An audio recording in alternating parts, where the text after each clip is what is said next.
శుభోదయం అందరికీ. గౌరవనీయులైన ప్రధాన ఉపాధ్యాయులకి, ఇక్కడికి విచ్చేసిన ముఖ్య అతిథులకి, పెద్దలకందరికీ హృదయపూర్వక నమస్కారాలు. నాతోటి విద్యార్థులకు ముందుగా గణతంత్ర దినోత్సవ శుభాకాంక్షలు.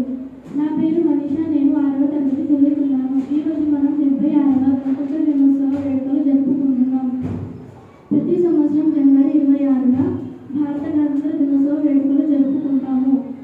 మన భారత రాజ్యాంగాన్ని రూపొందించడానికి డాక్టర్ బిఆర్ అంబేద్కర్ అధ్యక్షతన కమిటీ వారిని ఏర్పాటు చేశారు. భారత రాజ్యాంగాన్ని రూపొందించడానికి 2 సంవత్సరాల 11 నెలల 18 సంవత్సరాల సమయం పట్టింది.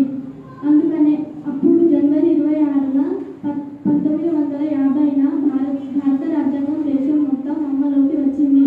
అందుకనే ప్రతి సంవత్సరం జనవరి 26న గణతంత్ర దినోత్సవ వేడుకలు జరుపుకుంటాం.